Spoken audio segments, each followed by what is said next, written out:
I hope you've had a great day and that you've had a great week, a great month, because that's how long it's been since this show was back on, when, of course, you had Toby, Tammy, and Carl on the show. This evening, it's myself, it's Tom from The Breakfast Show, and also we've got Hayley with us. Good evening, Hayley. Evening, Tom. How are you? I'm very well, thank you. How have you been keeping over these last couple of weeks and months? Just settling into a new school routine because Oh, it's all changed, but it's taken its time to settle in. I usually settle in within a couple of weeks. I'm still not quite there yet, but we'll get there. okay. In fact, we've had discussions about this in the office, actually, in that summer was brilliant. Summer was full of adventure. It was full of seeing family, resting, but people kind of assumed that September would come and that everything would just fall back into place. But it's interesting to say that you're having difficulty with this new routine, because there wasn't really a magic switch when that first week of September came. Have you felt that? Yeah, I have. And ours has changed quite a lot as well. So we've got two of the boys are in school and college local. My daughter's an hour up the road. So trying to navigate it all and get everybody where they need to be at the right time with the right people and making sure that the lifts are correct. I am not settled into that routine yet.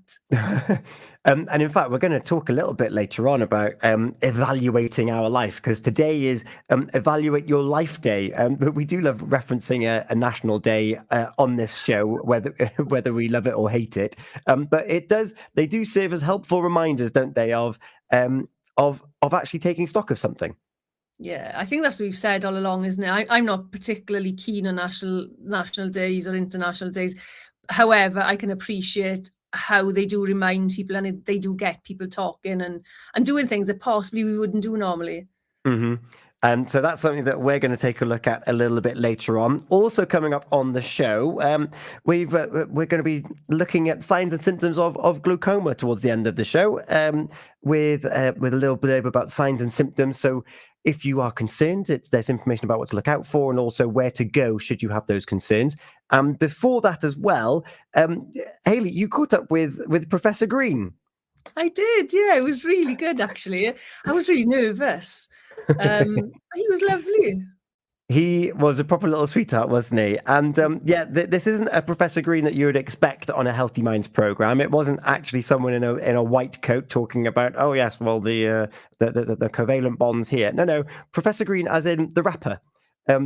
Just be good to Green with Lily Allen. But of course, he is himself a great mental health advocate. Yeah, absolutely. We were talking about the new initiative to help people through the current crisis. It was really interesting. Yeah, so he's kind of helping spearhead a new service to help people that might be struggling with finances, primarily making sure people are getting what they're entitled to, making sure people are getting the support that they require. It's primarily through British Gas, but they'll support anyone who meets their criteria. So you're going to hear more about that a little bit later on. And also, Hayley, we're going to be sharing it's essentially sharing some of our secrets as to where we get some of our perspective from and some of our mindset shifts. Do you explain a little bit more? Oh, I like that little thing. So we're going to be looking at some podcasts and just talking through some of the resources that we can search online that we'll have access to, and things that maybe you wouldn't think about, not necessarily specifically related to mental health, but definitely around well-being and how to boost your well-being with them. Yeah. So all of that is still to come on this Healthy Minds Better Lives show. So it's a full itinerary, as it were. And should we start off first and foremost? Here's what we're looking at. We've talked about coming out of August into September. We've had the September show, which would have been in the middle, where things were still a little bit up in the air. And we're now in October. This is the period of time where we thought that all of our routines would be back in place, that we would know exactly where we are.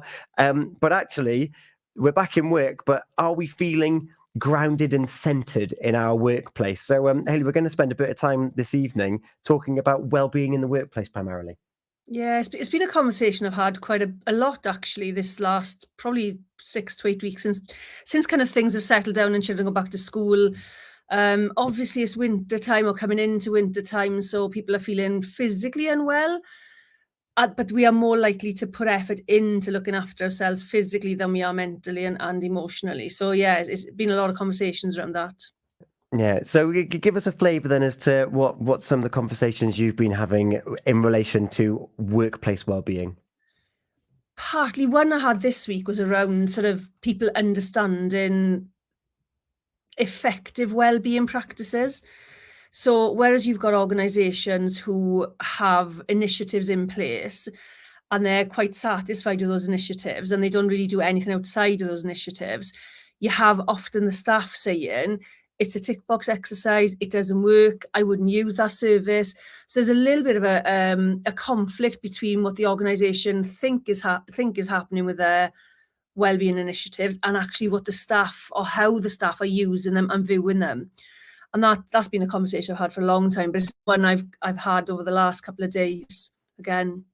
And then that's really difficult then from both sides of the coin of employee and employer, because you need healthy and you need healthy employees to get your work done. And that means that work gets done. You've got your performance indicators. You've got people trying to attain certain goals and aims that way. And then from an employer's point of view, you're thinking, right, well, in order for them to get to this point, we should be offering X, Y, and Z. But then the difficulty comes is that sometimes there's a disconnect. It's like, yeah, we'd love to give people lots of holiday, but then we're not going to get output, which means that we then need to limit the benefits, as it were, to try and maintain that output. And that can really to a clash of understanding and culture as to who's responsible for what. Yeah, no, that's another part of the conversation. There's so many different versions of the conversation, I suppose, around the same thing.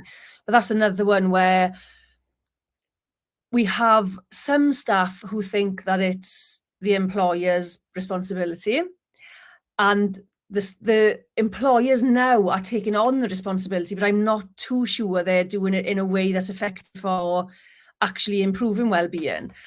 And one of the things that we've talked about a lot is having those conversations around the responsibilities, but also my version of it is that the organisation is responsible for creating the culture.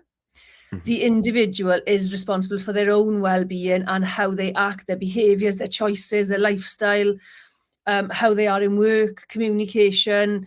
All those things are reliant on that individual and the team and the people in the organisation. So it's really understanding the consistency of the values, the culture with the organisation, and having the input from the other side with the staff as well.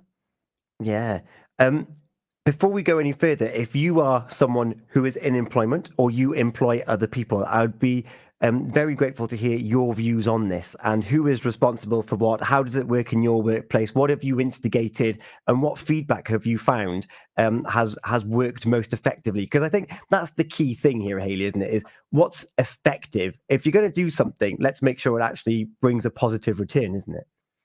Yeah, and I often wonder who gets to decide what that positive return is. And is that always the right thing for the staff? Is it always the right thing for the organisation? Generally, if the managers and leaders and business owners are making those decisions, it's usually right for the organisation, but isn't always right for the staff. And I think that's the key. You started by saying that we understand that people are key to organisations. I'm not 100% sure that is always the case in all organisations. Yeah. And then that falls into an even bigger conversation about being valued in your workplace. Yes. But that does, that is part of well-being, isn't it? Feeling valued somewhere, regardless of the effort, and feeling supported.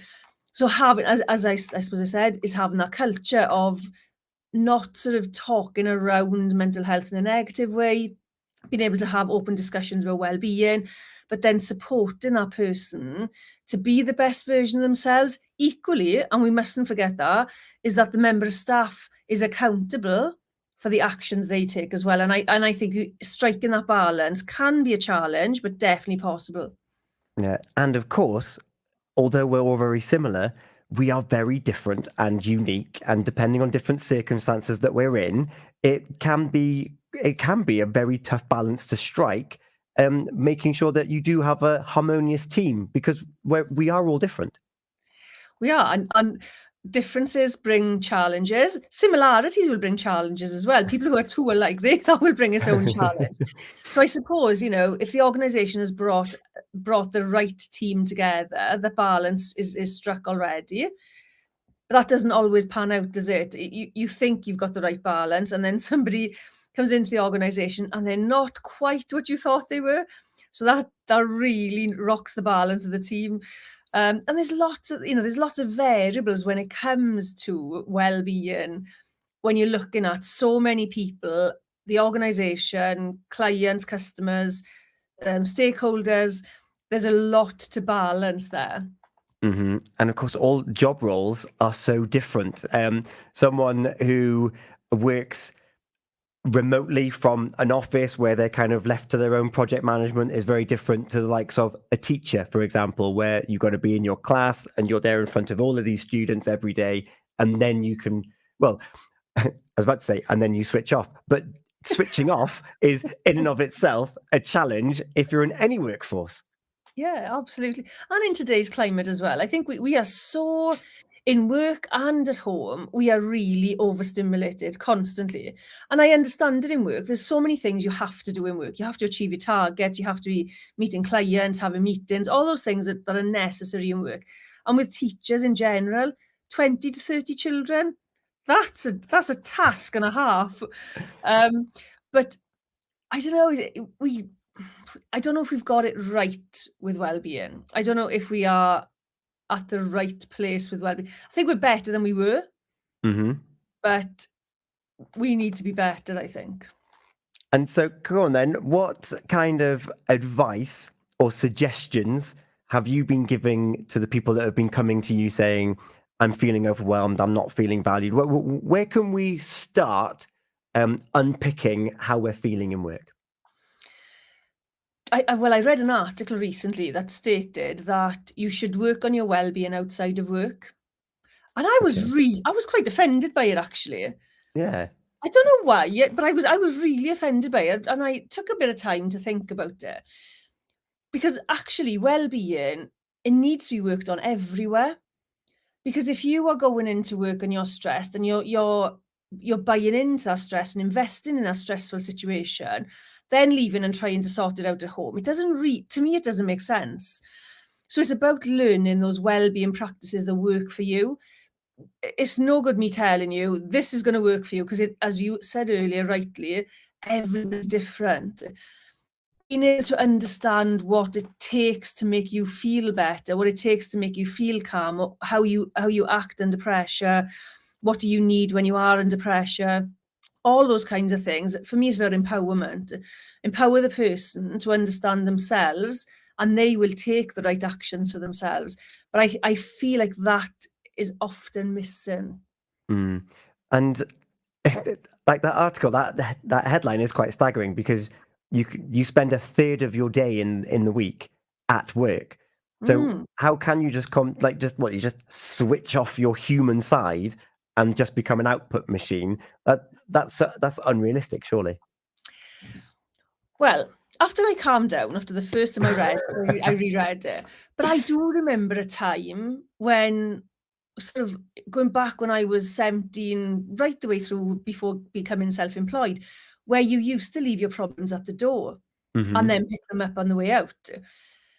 You would talk maybe in the breakout room, break rooms or lunch times with your staff members, but you certainly wouldn't be dealing with them in work. But I think well-being at work is very different. This isn't about dealing with problems.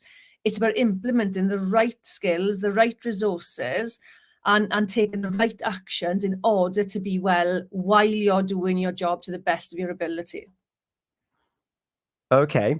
So there's that balance then of still having an understanding that I'm here to perform a function, but also understanding that in order for me to achieve the output that the employer wants, I also need to be as well adjusted in myself to ensure that I can do that for a prolonged period of time. Yes. Okay. And you just mentioned there about understanding yourself and what makes you kind of tick and how you work and things, which we'll cover in a little bit more detail when we evaluate ourselves and who we are and what our triggers are. And I suppose and I know that not every place of employment is going to be able to do this. I'm thinking about emergency services. I'm thinking those that work in hospitals and A&E. During that time, you almost submit yourself to the role, don't you? That's a role of service must be one of the most difficult ways of managing your own mental health. I would agree with you. I've been in a couple of meetings recently that sort of is trying to highlight this. But again, we're back to that issue that we're not empowering staff to look after themselves in and out of work. This is not an either or, because well-being happens everywhere. You know, if we're savvy about it, we'll be doing well-being practices everywhere. But I think it's a case of not laying the foundations for the staff to be able to do that job while looking after their well-being. And there is a way of doing it. It's just, I feel this is where we're stuck in the old ways of doing things, where unfortunately, to some extent, people are expendable. Yeah. And in fact, I don't know why this image has just come into my head, but that whole idea of expendable, which goes back to feeling valued, is that we can all be replaced relatively easily, depending on the type of role you've got and where it is. But also, there's that graphic, which is, right, we want staff to feel better about working here. It's like, have some cake, do some yoga for half an hour and during lunch break. And then the caption simply says, hire more people so we're not overworked and pay us what we're worth. Do you think that if we all did receive a little bit more money, that would be a cure, or is that too simplistic? I think obviously it's going to make us feel better. In the short term, it's going to make us feel better. But we have to look at the actual practice in work. I remember, this is how old I am, I remember matrons in hospitals and how staff were so very different. And I know I'm talking about a time where the NHS wasn't as overcrowded and everything else. However, we've lost that structure, that actually the discipline, that kind of stuff and I'm not saying people shouldn't be talking to people and communicating. All that is supposed to come with humanity. But I think we've lost a lot of that in workplaces. And I'll give you an example now of customer service, where you have a young girl behind a counter or a till, and she's like, hiya love, hiya hen. I'm sorry, that is not good for my well-being. That makes my blood pressure sky high. Because it's just that, I don't know, there's something about having somebody who's well-versed in customer services. To me, that speaks of professionalism and that they've been trained and that they feel supported. I feel when somebody is so loose with the way they speak to people, that the training's not there. So that means the foundations are not there for well-being, for professionalism. All those things are lacking. Yeah. And that's being a bit sort of, I am nearly 50, so well, I'm you going to go fooled for my me. age there. But then, of course, the flip side of that is that we've been talking about accepting people as they are, and we're all individual and we're quirky. Overtraining someone and ridding them of their identity, I use in quotation marks there, could actually be counterintuitive to supporting that person's well-being. But we're back to the point of empowering them, because if you empower them, you're not necessarily overtraining them. You're empowering them to be the person that they are within your organization. So if you can get the balance right of the professionalism and empowerment, that person can be their own person while sitting within that customer services or whatever role it is, that's a good company. That's a good place to be for the person. Let alone leave the organization at the side, but for the person themselves. Yeah, and in fact, we've got a few messages on the WhatsApp actually. So we've got old-fashioned respect your elders. I know that from working in a certain club, and that I suppose that phrase of respect your elders in this day and age. Like you, I am a little bit younger than Hayley because she admitted her age there. But it does feel like it has diminished, and those that do respect, they actually takes you by surprise now when someone talks to you in that old-fashioned way, and you say, "Oh, this is rather nice." As you say, there's classic customer service which evolved because it was good practice. Yeah, but I think this is the thing, isn't it? We talk about respect as if it is a skill to learn. I understand that. But where I use respect, what I see respect in well-being It's because part of the work that I do is all about your values. So understanding your values so that you can be the version of yourself that you want to be. And this is where values are very underrated, I think. Wherever you go, when you're working for a company, you will know their business values, but very few people know their own values. And I think respect is a value, and it's been lost in society, it's been lost in organizations. And I think that does give us, when you have respect, it does give us a good framework for well-being in the workplace as well. Yeah, because that flows into respecting yourself in like out of work, in work. And then once you understand and you respect yourself, you're going to take that time, or you might question management and say, I need if I'm on my lunch break, you cannot disturb me in that lunch break. Like it gives you that permission of yourself to say, actually, these parameters which you've set means that you can't then start. You can't blur those boundaries. I need to look after my boundaries for me, and that's going to keep me healthy and wanting to do a good job for you. Yes, but that's good, isn't it? Boundaries are really good. Again, this another part of it, isn't it? Well-being to me is what everybody talks about. Self-care and how we do yoga, have a bath, and all this kind of stuff. That's, to me, that's the additional stuff. But the stuff we're talking about, values, boundaries, self-esteem, all those things are layers of well-being. And if they're missing in society, in families, in organizations, then we are going to struggle with our well-being. And maybe people don't see the link, but during my work, the link is really, really clear. Yeah, and we're talking primarily about workplace well-being, but also having a network of people external to work to actually keep you grounded, buoy you up if you're feeling down, if you're feeling overworked. Because a lot of time work comes in ebbs and flows, and to have people outside of the workplace that can help and support you is really important as well. We've had a comment on a WhatsApp saying about how important the Friday fun is with other people outside of work as well. And that understanding that, skipping forward a bit to evaluating, skipping forward and realizing that that's something that you require is actually really important. Absolutely. And I use 3 questions with my clients when they are struggling with their well-being to become a little bit more intentional in your day, whether it's in your workplace or at home, but definitely in the workplace as well. What do I need? So that could be resources or people. And what do I need to do? Those are the 2 big questions. And then it's all about what is around me? What's going on around me? What do I understand is going on around me? And how am I being affected by it? And how am I affecting that?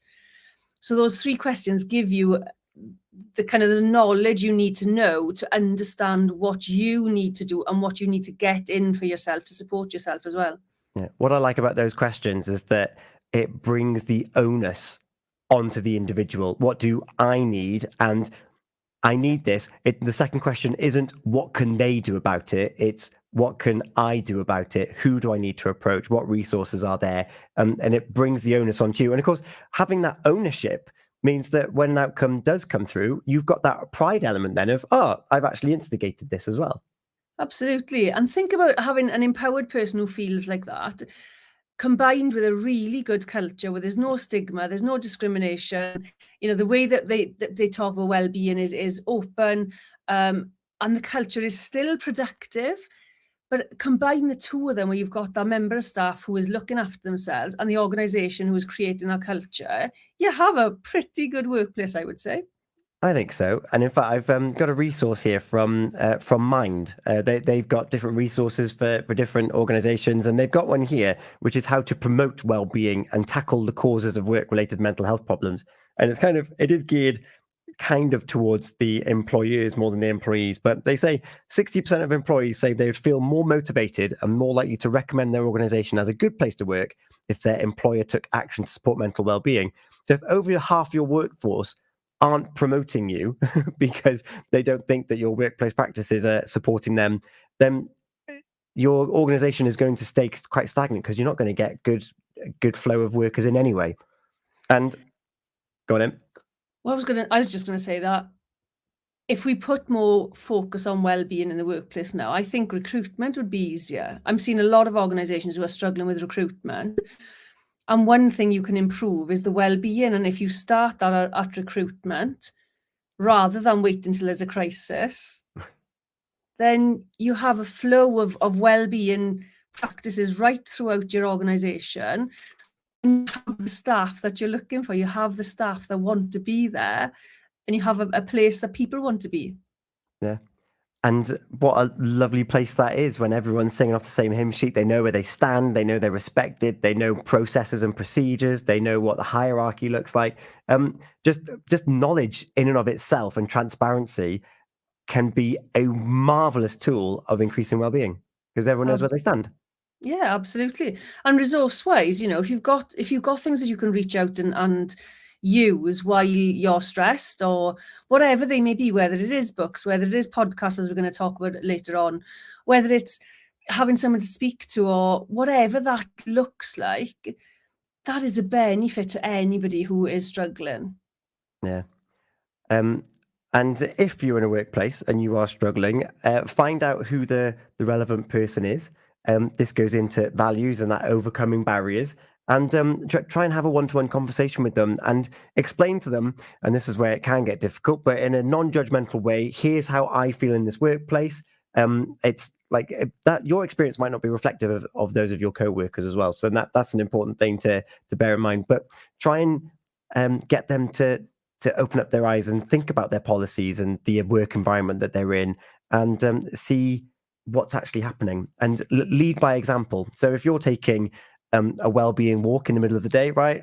I'm off for 10, 15 minutes to walk around the block or around the building, then allow that to trickle down as well. You can build up your confidence on mental health by actually familiarizing yourself with the policies that exist. So when something does rise, you can be like, I was looking at the policy the other day and I feel like I'm falling under this bracket now. What can be done to support me? The policy says this. So actually use the resources that are there already to support you. That, let's be honest, some of these policies might have been made, like we said earlier, because the organizations felt they had to make them. They might have been forgotten about. So you might need to dust them off a little bit and say, oh, look, this is what you said before. And then also normalize how you're feeling and how what you go through in certain situations. Some people become, you mentioned customer service and sales earlier. To some people, that's the most anxiety-inducing thing in the world, particularly if your role is more admin-based and more computer-based. If someone's to come through the door and you're the only one that's near reception, all of a sudden you're in a customer-facing role and you didn't expect it. How can someone else support that person and understand that person to help them a little bit more? And it really is becoming a team. And I think, who was I talking to recently who said whatever this group is, they're a group of people who are just doing the same thing. They're not a team. And I think there's a big difference between a group of individuals doing the same thing to head towards the same goal than a team that is supportive, listening, communicative, and just working as one and individually, but working as a sort of, I suppose, a cog going in the same direction. Yeah. I remember going to a similar analogy. I remember going to a gig and they weren't necessarily the tightest band in the world. And I was like, they sound like a bunch of musicians that happen to be playing the same song. And that's how some workplaces feel. You turn up and you happen to be singing the same song, but you're not deliberately singing the same song. And as a result, your harmonies are off, it grinds a little bit, and you'd never really feel settled or welcomed in there. And maybe listening to us talk about well-being in the workplace has made you think, actually, the place where I work at the moment isn't supporting me. And this might be a big revelation for you, and you might be coming home and thinking, oh, I go home, I go to bed, I go home, make food, go to bed, I wake up, I go to work, I do my job, I come home. And you might be stuck in this loop at the moment, and you don't realize that the fundamental issue could be how you are in work. And Hayley, we're going to take a break now, but when we come back, we're going to look at evaluating ourselves, because today is Evaluate Your Life Day. So we're going to look at, I think we'll delve into your box of tricks there about identifying values and identifying how we are and where we want to be. So I'll but put in a little bit of solution focus in there as well. And we'll go through a bit of a practice about what tomorrow could look like and how we could get there. So we're going to take a moment. We won't be long though, so come back. Stay listening on your smart speaker, boil the kettle, put on it's 20 to 10 now, probably a hot chocolate. What's your tipple, Hayley, at this time of night? Oh, I only drink water. I don't drink anything else. Oh, there you go. Get yourself a nice glass of water. We'll be back on the social media as well. We're live streaming on Facebook, YouTube, and X, formerly Twitter, at the moment as well. And we're going to be back on the videos after, ironically, Disconnect. Nice. which is good for a little bit of work-life balance for us here this evening. It's 9:38. We'll be back looking at evaluating our lives. Do you take stock of your life? If so, how frequently? What practices or tools do you use? We would love to hear from you. The WhatsApp number is on the screen. It's 01437 764455. You can send us a message on the mobile app, or you could even email studio@purewestradio.com. And of course, you can comment on the videos as well. We'll be back in just under 3 minutes.